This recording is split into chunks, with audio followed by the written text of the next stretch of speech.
सोचिए एक ऐसी नगरी जो धरती का गहना हो, जिसके सफेद महल जैसे स्वर्ग की अमरावती को भी मात देते हों, और जहां जहां स्वयं महाकाल शिव ने कैलाश छोड़कर अपना निवास बनाया हो। ऐसी भव्य नगरी थी उज्जैनी। और इस शानदार शहर पर राज करते थे राजा चंड महासेन। बिल्कुल। और आज हम उसी उज्जैनी और उसके राजा से जुड़ी एक कहानी की गहराइयों में उतरेंगे। हाँ। ये कहानी हमें मिलती है सोमदेव भट्ट के लिखे अद्भुत ग्रंथ कथा सरित सागर से। मतलब कहानियों की धाराओं का सागर। क्या बात है, कहानियों का सागर। हाँ, और हम इसके शुरुआती हिस्से कथा मुखलंबक के तीसरे तरंग पर ध्यान देंगे। तरंग मतलब समझ लीजिए अध्याय या एक लहर। अच्छा, तीसरा तरंग। हाँ। तो ये कथा हमें राजा चंड महासेन के बारे में क्या बताती है? मतलब उनके कारनामे, उनका विवाह, उनकी बेटी वासवदत्ता का जन्म। जी, ये सब बातें इसी तरंग में है। तो चलिए इस प्राचीन कहानी के ताने बाने को खोलते हैं, देखते हैं कि इसमें कौन से छिपे हुए मोती मिलते हैं। सही बात है। हमारा मकसद सिर्फ कहानी सुनना नहीं, बल्कि उसे समझना है। राजा के वो असाधारण काम, कैसे देवी देवताओं का हाथ रहा, किस्मत ने क्या खेल खेला, और कौन कौन से किरदार इस कहानी को आगे बढ़ाते हैं। देखते हैं ये कहानी हमें क्या सिखाती है। तो शुरुआत होती है उज्जैनी के राजा महेंद्र वर्मा से। उनके बेटे हुए जयसेन, और फिर जयसेन के यहाँ जन्मे उनके पराक्रमी पुत्र महासेन। महासेन नाम तो बड़ा था, लेकिन उन्हें हमेशा एक खालीपन, एक कमी सी महसूस होती थी। कमी? किस तरह की कमी? हाँ, और वो खालीपन उन्हें मतलब अंदर ही अंदर खाया जा रहा था। उन्हें लगता था कि इतनी शक्ति और राजपाट होते हुए भी ना तो उनके पास कोई ऐसी दिव्य तलवार है जो उनके शौर्य के लायक हो। अच्छा। और ना ही कोई ऐसी ऊंचे कुल की रानी जो उनकी महारानी बन सके। इसी सोच में डूबे वो चंडिका देवी के मंदिर पहुंचे। हाँ बिल्कुल। और वहां पहुंचकर उन्होंने कोई साधारण पूजा पाठ नहीं की। उन्होंने ठान लिया कि जब तक देवी प्रसन्न नहीं होती वो अन्न जल त्याग देंगे। हाँ, अन्न जल त्याग कर तपस्या करेंगे। लेकिन बात यही नहीं रुकी, है ना? बिल्कुल नहीं। यहाँ कहानी एक बहुत ही नाटकीय मोड़ लेती है। जब देवी प्रकट नहीं हुई तो राजा महासेन ने अपने शरीर का मांस काटकर हवन कुंड में देवी को अर्पित करना शुरू कर दिया। अरे बाप रे, ये तो भक्ति और संकल्प की पराकाष्ठा थी, है ना? बहुत उग्र, बहुत चंड कदम था ये। तो शायद इसीलिए देवी चंडिका उनसे प्रसन्न हुई, इसी चंड कार्य की वजह से। एकदम सही। उनके इसी चंड यानी तीव्र और उग्र कार्य से देवी प्रसन्न हो गई। उन्होंने राजा को दर्शन दिए और 2 वरदान दिए। 2 वरदान? वाह! कौन से? पहला, एक ऐसी अजय तलवार जिसके रहते कोई दुश्मन उन्हें हरा नहीं सकेगा।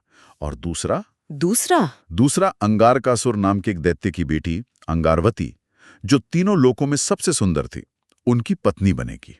अच्छा, तो इसी चंड कार्य की वजह से उनका नाम महासेन से चंड महासेन पड़ा। समझ गई। हाँ बिल्कुल। और वरदान में मिली ये 2 चीजें, तलवार और अंगारकी का वचन, ये तो उनके लिए अनमोल रत्न बन गई होंगी। हाँ, और स्रोत में एक और रत्न का जिक्र है।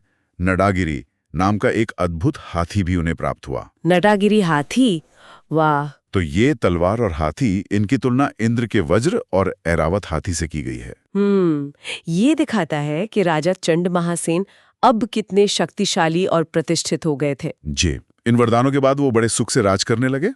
लेकिन कहानी में रोमांच तो अभी बाकी था, है ना? हाँ, शिकार वाली बात। हाँ बिल्कुल। एक दिन राजा चंड महासेन शिकार के लिए घने जंगल में गए। वहां उन्हें अचानक एक बहुत बड़ा, काला और भयानक जंगली सुअर दिखाई दिया। ऐसा वर्णन है कि मानो दिन के उजाले में रात का अंधेरा ही सिमट कर आ गया हो। सोचिए जरा वो नजारा। राजा ने तुरंत अपने तीखे बाण चलाए, लेकिन उस सुअर पर खरोच तक नहीं आई। क्या बाणों का असर ही नहीं हुआ? बिल्कुल नहीं। उल्टा उस सुअर ने राजा के रथ को ऐसी टक्कर मारी कि रथ टूट गया और वो खुद पास की एक गुफा, एक बिल में घुस गया। बाप रे! राजा का गुस्सा तो 7वें आसमान पर पहुंच गया होगा। रथ टूट गया, शिकार हाथ से निकल गया, और ऊपर से जानवर ने उन्हें चुनौती दे दी। हाँ, उन्होंने फौरन अपना धनुष उठाया और पैदल ही उस सुअर के पीछे उस अंधेरी गुफा में घुस गए। और उस गुफा के अंदर का नजारा तो राजा के लिए और भी चौंकाने वाला रहा होगा। काफी अंदर जाने पर उन्हें अचानक रोशनी और एक सुंदर सजा सजाया शहर दिखाई दिया। गुफा के अंदर शहर? हाँ, शिकार का पीछा करते करते वो थक गए थे, इसलिए शहर में एक बावड़ी यानी वापी के किनारे थोड़ा सुस्ताने बैठ गए। और वहीं उनकी नजर पड़ी उस लड़की पर, जिसकी सुंदरता का वर्णन ऐसे किया गया है कि वो कामदेव के बाण जैसी थी, धैर्य को भी डिगा देने वाली। अपनी सहेलियों के साथ वो उसी बावड़ी में नहा रही थी। यही थी अंगारवती। हाँ, वही थी अंगारवती। लेकिन जब वो राजा के पास आई तो उसकी आंखों में आंसू थे। आंसू? क्यों? कि वो कौन है और इस गुप्त जगह पर कैसे आ गए। राजा चंड महासेन ने भी बिना कुछ छिपाए शिकार से लेकर गुफा तक की अपनी पूरी कहानियों से बता दी। अच्छा, और राजा की कहानी सुनकर वो और जोर से रोने लगी। ये थोड़ा अजीब है राजा को देखकर। तो हाँ, अजीब लगा होगा। यही सवाल राजा ने भी पूछा, और तब अंगारवती ने जो राज खोला वो सुनकर तो राजा के पैरों तले जमीन खिसक गई होगी। क्या राज? उसने बताया कि जिस जंगली सुअर का पीछा करते हुए वो यहाँ आए हैं, वो कोई सामान्य जानवर नहीं, बल्कि अंगारकासुर नाम का एक महाशक्तिशाली दैत्य है, और वो उसी की बेटी है। क्या? अंगारकासुर?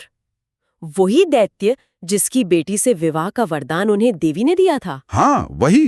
लेकिन फिर खतरा क्या था? वरदान तो मिल ही चुका था। खतरा ये था कि अंगारकासुर का शरीर वज्र के तत्व से बना था, मतलब जैसे हीरे जैसा कठोर, जिसे भेदना नामुमकिन था। ओह! और अंगारवती ने यह भी बताया कि यहाँ जो दूसरी लड़कियां हैं वो भी अलग अलग राजाओं की बेटियां हैं, जिन्हें ये दैत्य जबरदस्ती उठाकर ले आया है। उन्हें ही अंगारवती का नकली परिवार बना दिया है। बाप रे! यानी राजा तो एक तरह से दैत्य की मांद में ही पहुंच गए थे, पर दैत्य में उन्हें पहले ही क्यों नहीं मार दिया? वो तो गुफा में ही था। अंगारवती ने बताया कि वो दैत्य असल में किसी श्राप की वजह से राक्षस बना है, और जब राजा गुफा में घुसे तब वो शिकार करके थका हुआ और प्यासा था, तो श्राप के असर के कारण वो सो गया। अच्छा, सो गया था। हाँ, लेकिन अंगारवती ने चेतावनी दी, जैसे ही वो जागेगा वो तुम्हें मार डालेगा। ओह! अब समझ आया कि वो क्यों रो रही थी। उसे राजा का अंत निश्चित दिख रहा था। स्रोत कहता है कि वो बोली, आपके ऊपर आने वाली विपत्ति को देखकर मेरे प्राण निकले जा रहे हैं। ये सुनकर तो राजा के मन में भी उसके लिए कोमल भावनाएं जागी होंगी। उन्हें एहसास हुआ कि अंगारवती को उनसे लगाव हो गया है। और तब उन्होंने शायद सिर्फ ताकत नहीं, बुद्धि का इस्तेमाल करने का सोचा होगा। बिल्कुल। उन्होंने अंगारवती को एक योजना बताई। कहा, जब तुम्हारा पिता जागे तो तुम उसके सामने बैठकर जोर जोर से रोना। रोना? उससे क्या होता? योजना ये थी कि जब दैत्य पूछे कि क्यों रो रही हो, तो कहना, पिताजी आप इतने बलवान हैं, पर अगर कभी कोई आपको मार दे तो मेरा क्या होगा? मैं तो अनाथ हो जाऊंगी। अच्छा, राजा का सोचना था कि शायद अपनी बेटी के लिए प्यार में या घमंड में दैत्य अपनी कोई कमजोरी बता दे। हाँ, यही। अंगारवती मान गई और उसने राजा को कहीं छिपा दिया। वाह, क्या चाल थी! क्या ये काम कर गई? हाँ, बिल्कुल काम कर गई। दैत्य सोकर उठा, बेटी को रोते देखा, कारण पूछा। अंगारवती ने वही शब्द दोहरा दिए जो राजा ने सिखाए थे। और दैत्य? ये सुनकर दैत्य जोर से हंसा। उसे लगा कि उसकी बेटी कितनी नादान है। हंसा और फिर मजाक में उड़ा दिया। हंसते हुए अपनी ताकत के नशे में चूर उसने अपनी बेटी को अपनी सबसे बड़ी कमजोरी का राज बता दिया। क्या? उसने कहा, पगली, मुझे कौन मार सकता है? मेरा पूरा शरीर तो वज्र का है। हाँ, बस एक ही जगह है, मेरी बाईं हथेली के बीच में एक छोटा सा नर्म हिस्सा है, एक छेद जैसा, लेकिन उसकी चिंता मत कर, मैं हमेशा उसे अपने धनुष से ढक कर रखता हूँ। गजब! इतनी ताकत के बावजूद बस एक छोटी सी कमजोरी। हाँ, और ये बात छिपे हुए राजा ने सुन ली होगी। बिल्कुल, राजा ने वो गुप्त बात सुन ली। इसके बाद दैत्य नहा धोकर शिवजी की पूजा करने बैठ गया, मौन व्रत धारण करके। मौन व्रत? हाँ, बस राजा के लिए यही सही मौका था। वो बाहर निकले और दैत्य को लड़ाई के लिए ललकारा। लेकिन दैत्य तो पूजा कर रहा था, मौन में था, उसने जवाब कैसे दिया? हाँ, इसीलिए उसने कुछ बोला नहीं। उसने बस अपना बायां हाथ उठाकर जरा ठहरो या नहीं का इशारा किया होगा। और जैसे ही उसने बायां हाथ उठाया, हथेली खुली, और राजा तो तीरंदाजी में माहिर थे ही, उन्हें कमजोरी पता चल चुकी थी। तो उन्होंने उसी वक्त निशाना साधकर बाण मार दिया होगा, ठीक उसी नर्म जगह पर। एकदम सही। बाण लगते ही दैत्य भयानक चीत्कार करता हुआ वहीं ढेर हो गया। आखिरकार। लेकिन मरते मरते भी एक पेंच छोड़ गया। उसने श्राप दिया। श्राप? कैसा श्राप? उसने कहा, मुझ प्यासे को जिसने मारा है, अगर वो हर साल पानी से मेरा तर्पण नहीं करेगा तो उसके 5 मंत्री मर जाएंगे। अरे, ये श्राप तो भविष्य के लिए एक चिंता छोड़ गया। खैर, इसके बाद राजा अंगारवती को लेकर वापस उज्जैन आ गए होंगे। हाँ बिल्कुल, उन्हें लेकर उज्जैन लौटे और उनसे विवाह कर लिया, जैसा देवी का वरदान था। ये कहानी वाकई दिखाती है कि सिर्फ ताकत ही नहीं, सही समय पर बुद्धि का इस्तेमाल कितना जरूरी है। बिल्कुल। इस विवाह से राजा चंड महासेन और रानी अंगारवती को 2 बेटे हुए, गोपालक और पालक। राजा ने बड़े धूमधाम से उनका जन्मोत्सव मनाया। लेकिन कहानी का सबसे महत्वपूर्ण हिस्सा शायद अब आने वाला था, वासवदत्ता। हाँ, क्योंकि अब वासवदत्ता के जन्म का समय है। कहते हैं एक रात राजा को सपने में खुद देवराज इंद्र ने दर्शन दिए। इंद्र ने? हाँ, और कहा कि उनकी कृपा से राजा को एक ऐसी बेटी मिलेगी जो दुनिया में अद्वितीय होगी। वाह! और ऐसा ही हुआ? और ऐसा ही हुआ। इंद्र की कृपा से रानी अंगारवती ने एक बेहद सुंदर कन्या को जन्म दिया, जैसे नया चांद निकला हो। लेकिन इससे भी ज्यादा आश्चर्य की बात तब हुई जब उसके जन्म के समय आकाशवाणी हुई। आकाशवाणी?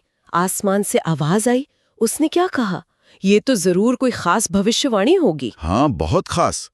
उस आकाशवाणी ने कहा कि इस कन्या के गर्भ से स्वयं कामदेव का अवतार जन्म लेगा, जो आगे चलकर सभी विद्याधरों का चक्रवर्ती सम्राट बनेगा। कामदेव का अवतार और विद्याधरों का सम्राट? गजब! तब तो इस कन्या का नाम भी कुछ खास रखा गया होगा। बिल्कुल, क्योंकि वो वासव यानी इंद्र के प्रसाद या कृपा से मिली थी, इसलिए राजा ने बहुत खुश होकर उसका नाम वासवदत्ता रखा। वासवदत्ता? हाँ। इंद्र द्वारा दी गई। हाँ, कथा में उसकी सुंदरता की तुलना उस लक्ष्मी से की गई है जो समुद्र मंथन से पहले सागर के गर्भ में छिपी हुई थी। मतलब वो असाधारण रूप से सुंदर और दिव्य थी। तो यहाँ तक हमने देखा राजा चंड महासेन का सफर, तपस्या, वरदान, वीरता, चतुराई से अंगारवती की प्राप्ति और फिर दिव्य भविष्यवाणी के साथ वासवदत्ता का जन्म।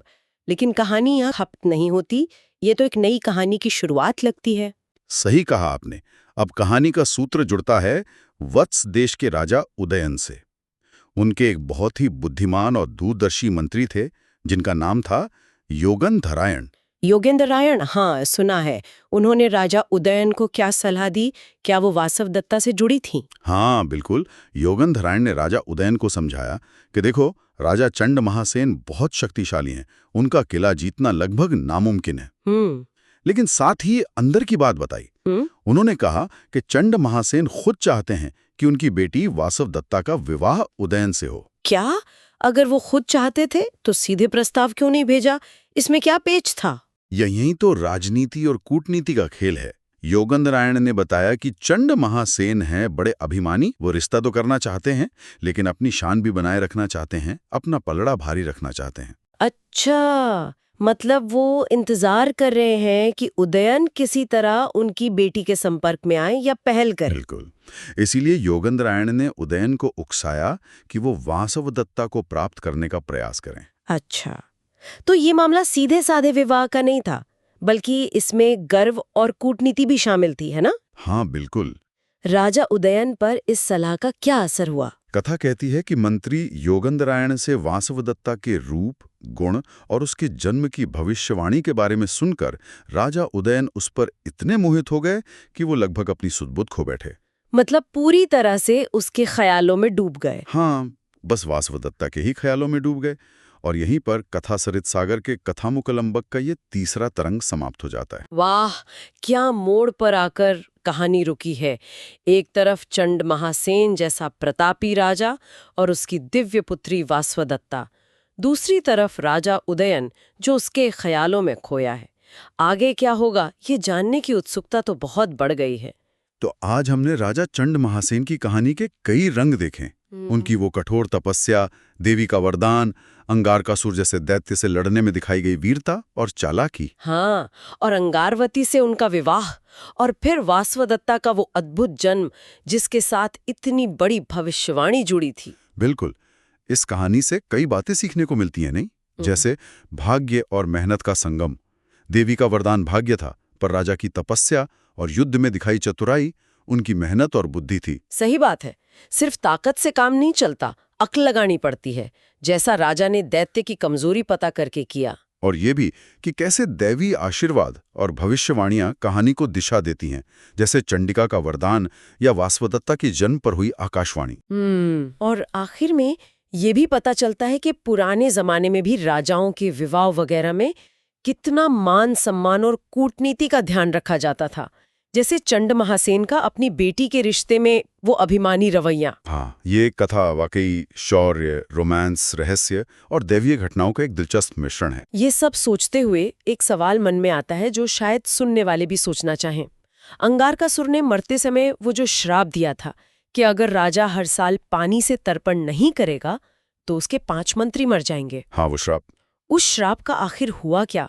क्या उसने आगे की कहानी शायद उदयन और वासवदत्ता के जीवन को किसी तरह प्रभावित किया होगा? ये सोचने वाली बात है। और एक और बात, क्या वासवदत्ता का भाग्य, जैसा आकाशवाणी ने बताया था, पूरी तरह से पहले से तय था, एकदम पूर्व निश्चित? या फिर राजा चंड महासेन, योगंधरायण और खुद उदयन जैसे किरदारों के फैसलों और कामों ने उस भाग्य को बनाने या बदलने में कोई भूमिका निभाई? उनका अपना पुरुषार्थ भी तो था। ये वाकई सोचने वाले सवाल हैं, जिनका जवाब शायद कहानी के अगले हिस्सों में छिपा हो, या शायद हमें खुद ही इन किरदारों के निर्णयों के असर के बारे में सोचना पड़े। बिल्कुल। ये सवाल हमें याद दिलाते हैं कि ये प्राचीन कहानियां सिर्फ मनोरंजन नहीं होती, वो हमें भाग्य, कर्म और इंसानी इरादों के जटिल रिश्ते के बारे में सोचने पर भी मजबूर करती हैं।